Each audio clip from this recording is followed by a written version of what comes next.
Hi, today I want to talk about courage and all the different types of courage and how it applies, or how you can apply them in your life. So, first, I want to talk about and see what is the definition of courage. What exactly is that? So, Merriam Webster defines courage as the mental or moral strength to venture, persevere, or withstand danger, fear, or difficulty, which is a really good definition. So, there's different types of courage. And well, first of all, talk about the one we are most familiar with, the one of physical courage, warrior courage kind of thing. Keep seeing yourself, putting yourself in peril, in danger, and charging into battle or jumping off a cliff or out of a plane. That kind of courage of like, no, instead of like obvious. So courage is doing and taking an action in spite of courage, in spite of fear. Sorry.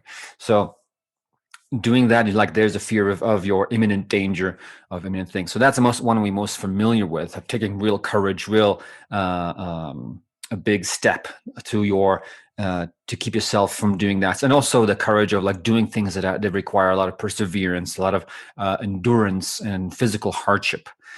So doing withstanding something like that. We all admire that and see it in the movies, and it's very clear and known what is this about, and easy to imagine that.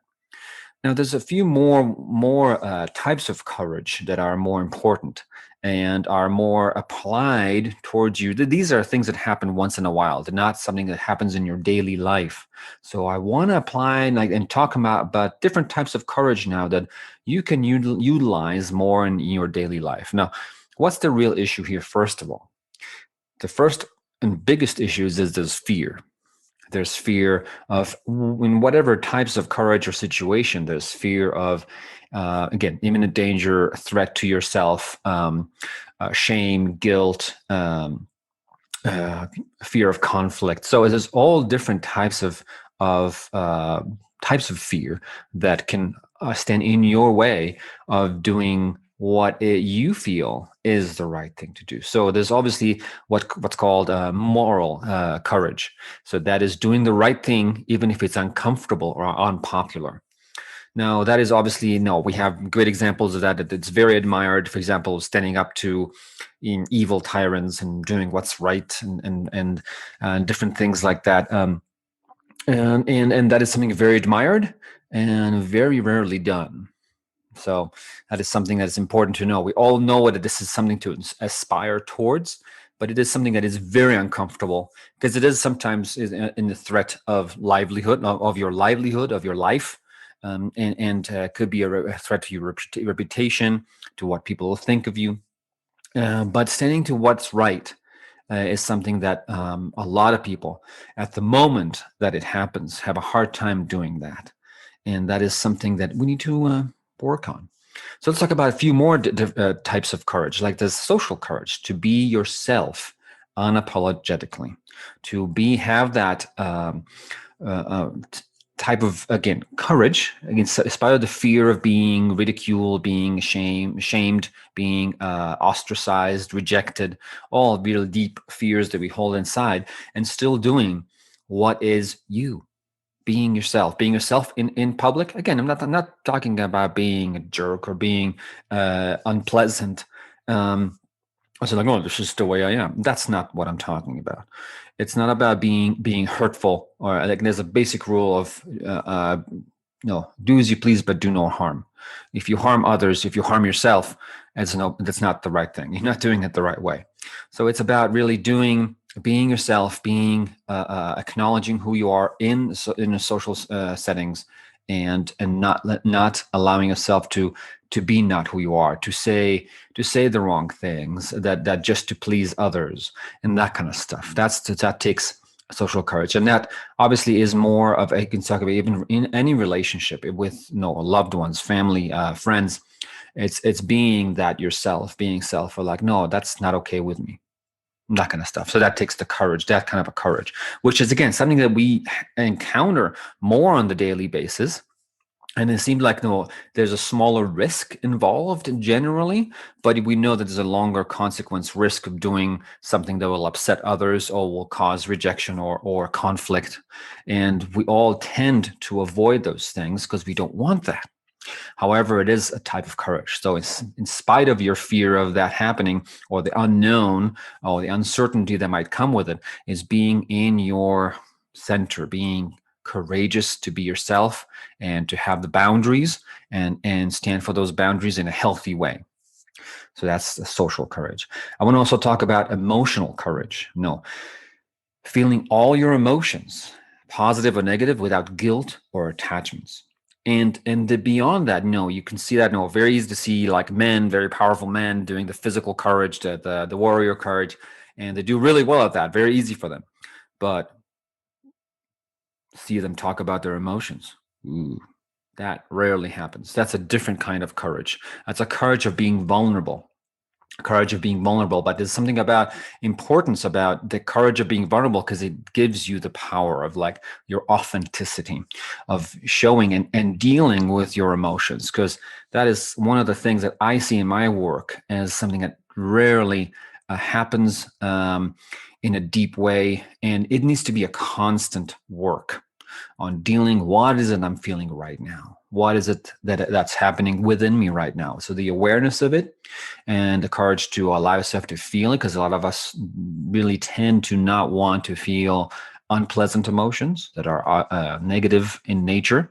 And it's about accepting who you are, accepting all that you are, and like, yeah, I have these emotions now. I don't have to go through it and be completely overwhelmed by it. That's not the point. But acknowledging it, understanding it. Where is it coming from? What's the root cause? Why is it there? Why is it coming up now? What is the trigger around it? So having that emotional courage to, what is this about? Why am I feeling this emotion? And understand this is an emotion that comes up. Why? And what is the point of it? What am I to learn about it? What is the deeper lesson? And I have a lot more work on that I do, deep emotional release and in my work that I also teach that. So, and that is one of the biggest things that we just don't learn to do as humans. We all know, we all learn socially very clearly about physical courage, warrior courage, and moral courage. But all those different courages are something that's more unsaid, expected and admired, but unsaid, and really not paid enough attention to. Another type of courage is intellectual courage. And I took it as really was just a little cute little meme that came up on Facebook, and I just loved it. And I reposted it, and I decided to do something about it, because I talked to a friend of mine, Larry Kennedy, and we talked about it. He's like, I love this. I want to do it in my circle that I do for the teens that we all work with in Boys to Men, and talk about the different types of courage. And I decided to do this video based on that. So intellectual courage. And that is the courage to learn, to unlearn, and relearn with an open and flexible mind. And that is something that I see is very difficult for many people, because there's a comfort in what I know and what I already am just in my world scheme. This is what I am comfortable in, my belief system and the way I see the world. And that it takes a lot of courage and a lot of openness to, oh, wow, I thought this is the way. I thought this is the way things are. And now I'm open to learn and unlearn what I have learned, what I think I know. So a lot of things that you might have, again, this is more deeper work on personal work about, okay, how do I see the world? What is the world about? How people are? How am I as a being, as a person, as a spirit? So it takes a lot more than just, and it really is a change of worldview and belief systems, and also, and you can see that in a more conventional way, in ways that science likes to learn and makes declarations like, oh, we think this is the way, and then 5-10 years later, like, oh wow, I realize this is different, and this is the way it is. And it does take that courage to admit to the fact that you thought something is a certain way and it's not, and doing it in public. And then we're like, you know what? We learn more and we understand that now this is the way it is, which is different than what we thought before.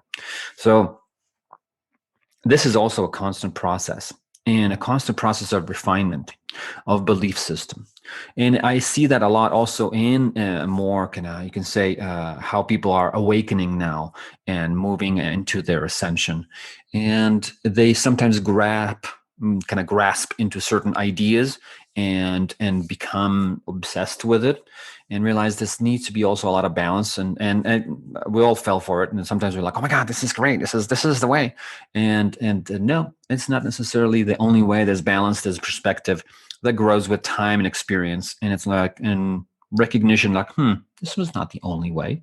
There's other ways of perceiving things, and there's purer ways to see the essence of things, and not just think that that's the only way, or this is the only way, and only this religion and only that type of spirituality is the way. So it's important to know and be flexible and be open and be accepting of things. The last one that I like to talk about is spiritual courage, and that's the living with purpose. And this is a very hard one, and takes a lot of guts in that way, a lot of courage, and really go to your living life with meaning through your heart-centered approach and towards life and oneself. And that's living with purpose. And it's also living and taking that courage to do big steps in your life. And I remember my own steps of moving away from, you can say, more conventional jobs, which I already did this kind of work before. And I slowly kind of transition into it, but it still is the courage. That's always that moment in which it becomes inevitable, and you need to make that step of like, I'm changing my career. There's a financial risk, yes. There's an unknown, yes. But I have to do it because that's my purpose. That's my mission. And I'm not saying everybody should do that right away without thinking about it through and making a plan. Because it is something that you need to make that step in reality. So don't just, it's not about making stupid choices or saying, again, you're jumping off a cliff without really seeing that there's something on the bottom. You need to make sure that there's something to make it to bring it to reality and manifest it into reality in a way that is not necessarily safe, but there's a lot of uncertainty, but it is your mission, it is your goal, you know it, but you got to take care of things. You got to take care of the bills sometimes. And you just got to work sometimes a part-time job before you're able to do it full-time. Not just like, that's it, I quit everything and I'll spend my savings until it's gone, and then I'm stuck. So that's just a knee-jerk reaction. You got to do a plan. You got to think about it. And sometimes it's the right thing to do. Sometimes people need to do that to create a stark separation of what is. But so it's a lot about that, a lot about moving to a new place and doing it just because I need to do it, because it's in my highest good, because it's something that I want to do, because it'll help me be more of who I am. And that's really important to do that. But again, it's mostly about working your purpose and meaning and bringing that deeper meaning to life, like that really something that satisfies your deepest heart and spirit. And that is, once you start doing that, it's hard to go back, because it's just so beautiful, so satisfying, so enriching. And that takes courage to do. And I see that a lot now in people who are awakening, who are moving into their purpose and mission. And it is the process not only about how, but what is that mission, and having clarity around what that mission is, so you can take those how steps to get to that place. But again, requires courage. And the biggest thing I want to say about courage and doing those different things about the social courage, moral courage, emotional courage, intellectual courage, and spiritual courage is the fact of knowing and recognizing that there's still fear there. And you have to do it in order to get to a more, you can say, ascended place, which is free of fear. But you have to encounter those fears. You have to overcome those fears, face those fears, and work in spite of them, and then learn how to heal them and really move and allow yourself to be working out of love and passion and mission.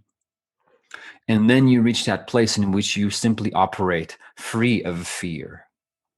But courage is an important step to reach that. And that step can take months, years, decades. For me, it's decades, working through all those different types, different things. And even if I had a lot of courage throughout my life, still is like, there still was a lot of fear at some points. Again, when I made those big choices to drop a normal career and move into this field 15, 20 years ago. So it's doing those kind of things, but there still was plenty of fear. And I need to work a lot on myself, clearing a lot of fears. So fear of how people perceive me, fear of how am I making a living of this? How am I going to really show myself up in different situations? So it's really a very complex inner process that needs to happen. But there is that point in which once you encounter and deal and clear and heal all those different types of fear, different layers of the same issues, same themes in your life that you need to work on, you'll be able to get to that place that you are free of that fear, or it no longer is in your way. And there, you can just be yourself and allow yourself to be and operate from that place. I'm just being who I am in the world. Okay? And in that point, courage has been mastered and it is no longer needed. So enjoy your journey. It's a beautiful one. Enjoy it.